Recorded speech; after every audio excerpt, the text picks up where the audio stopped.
Today we're talking about 90 Day Fiance Before the 90 Days, and we're going to be talking about couples Forrest and Sheena and Jovan and Annalyn. And we're going to start things off with Forrest and Sheena. They go shopping because Forrest only bought a few things for this trip, and the first thing he checks out are some male panties. He's trying to buy clothes, but he can't fit anything because they only go up to a size 2X there, and I guess he needs like a 5X, and I guess the sizes run small out there. He can't even fit the 5X. So now he's saying he regrets only packing a few things. Yeah. Sheena told him only bring a few things because the clothes are cheap out here, but she didn't think about how giant of a man she's dating. She said the last man she dated was like 5 feet, and Forrest is like 6 feet. He says even with all the drama going on between Sheena and his mother, just being with her and spending time with her in person is amazing.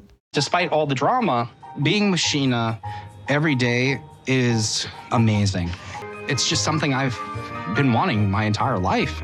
When they go to sit down, Forrest tells her that he's happy that she decided to confront her parents, and she's looking like she really don't want to.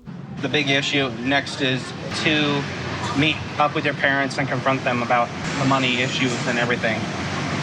I believe that cutting off your family is the only thing we can do. Then she tells him what to say to her parents when he meets them. Sorry, we don't have a lot of money, but we're trying to save. But you have a lot of plans for us, and that she'll have to move to the U.S. Then she drops a bomb on him. A bomb! When she says, my parents would have to approve of this relationship. He said, what?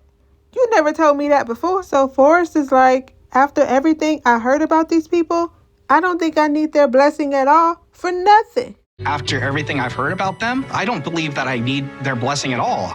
So then Sheena tells him she wants him to meet her parents first before his mother meets them because his mama just be popping off. She just be popping off. If you could meet my parents first before we introduce your parents. Forrest tells her, Mom's not gonna like this. So now he's thinking that his mom is gonna think Sheena is really trying to push her out and have her mind her own business. My mom is definitely going to blow. She's not going to take this too well. I know, babe. I understand about that.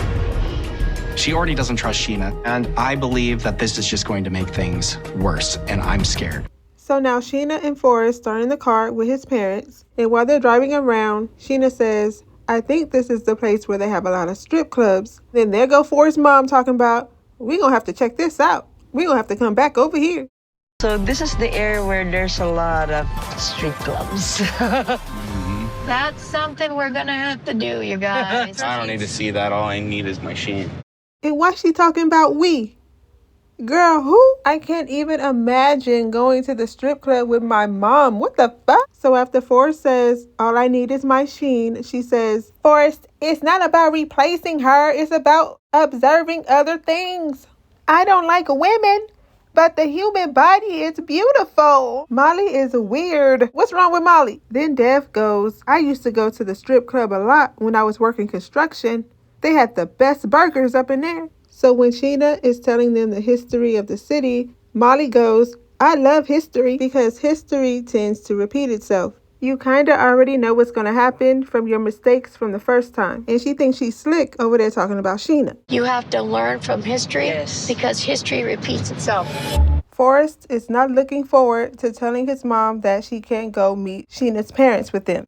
She thinks they're going to brainwash me, open up my head, and pour the brainwashing juice right inside of it. I'm going to go the first day, and they're just going to set me down. They're going to open up my brain, and they're just going to pour the brainwashing juice directly into my soul. So they go to sit down and take a little break, and Molly starts bringing up Sheena's parents and how she wants to meet them. Forrest is like, well, actually, we were talking, and we want to go together to meet her parents first, and then you two can go the next day. Forrest looks at Sheena and says, right, babe?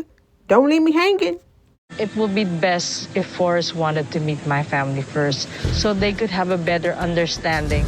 Molly is pissed. She promises to not go in there yelling and screaming, but she just got to meet them. She got to meet them together.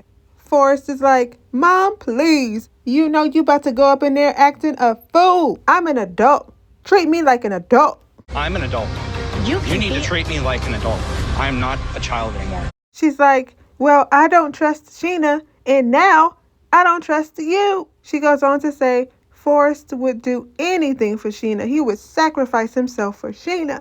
I can't trust it. I can't have it. So now Molly want to know, how is Sheena going to be able to stand up to her parents after just one day? And Sheena's like, well, my parents aren't bad people. Molly goes, oh, so now they're not bad people. I thought she was scared of them.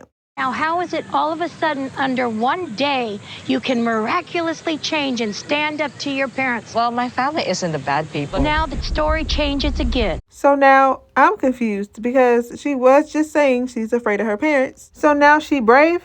What's going on? That But- you are pressured and you're scared Yes, of your Mom, family, but remember? I am- But now you feel totally safe and Yes, I understand, Mom. how that switches.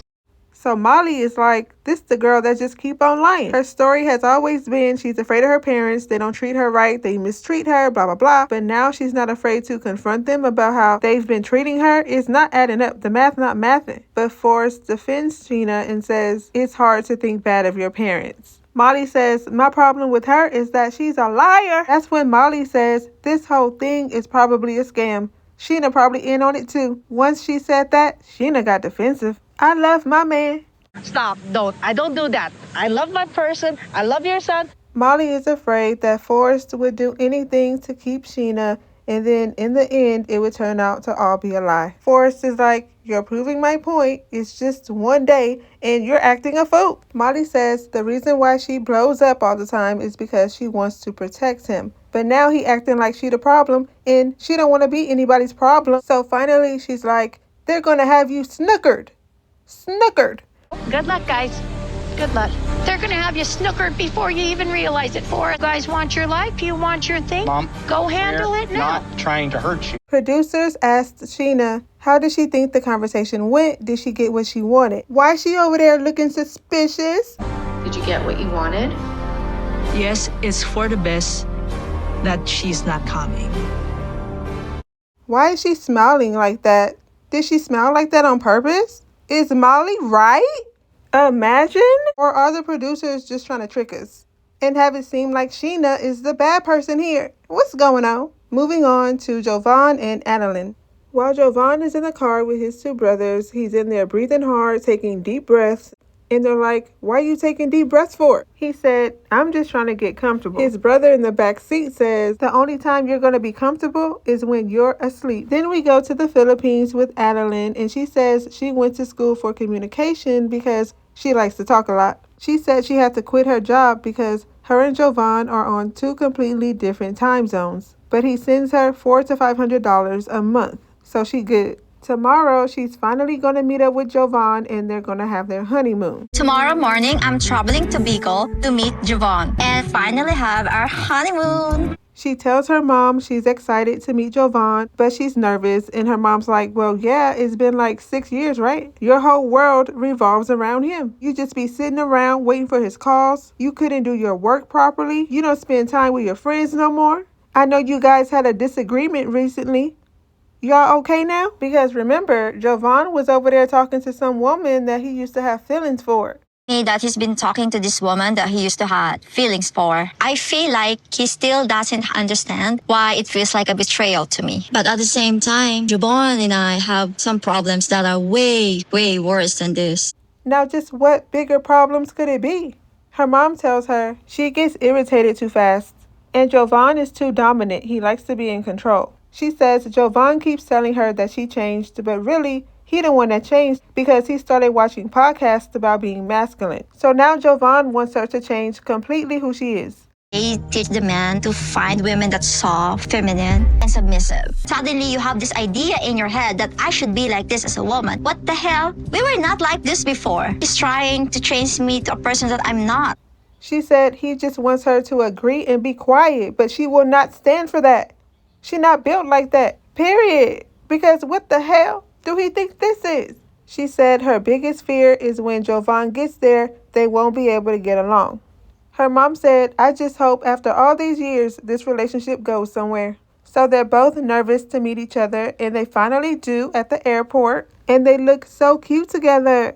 So now they're in the car, going to their hotel, and she's so excited to see him. She's been daydreaming and wet dreaming about this moment for a very long time now. Daydream about this, wild dream about this. Yeah. Wet dreams about this. Then she goes, I feel like I can fart right now. I feel like I can fart over here right now. I really like her right now. Him, no, but her, yes. They get to the room, and while he's carrying her, he says, you're heavy. Heavy where? You may look tiny, but you heavy, though. She takes off his shoes, and his feet stink. He was like, I was wearing boots. I haven't showered in 33 hours. Why would you wear boots? I haven't taken a shower in like... Why would you wear boots 33 hours. on a 33-hour flight? Get a big whiff, man. That's what you're going to have to deal with on a day-to-day basis. So your feet stink like that on a day-to-day? You need a foot doctor. She tells him, go take a shower. He was like, okay. Like he didn't want to. So you was just going to hop up in the bed with 33 hours of funk on you and lay next to her like that? You thought you was going to bang her dirty like that? He a fool. She says she's nervous to have sex because she hasn't had sex in like almost 10 years. And she don't know if the positions has changed. Are they flipping this way, arm over there, leg down there, or what? I am worried a little bit. I'm not going to be able to satisfy him. I don't know. What if the positions have changed? Do I still know how it's gonna go? Like, I don't know. So they get in the bed, and that was that. I guess you'll find out if the positions has changed. So y'all let me know what y'all think about these couples down in the comments so we can talk about it. And if you haven't already and want to see more videos like this, don't forget to like, comment, and subscribe. Thank you for watching this video, and I'll see you in the next one.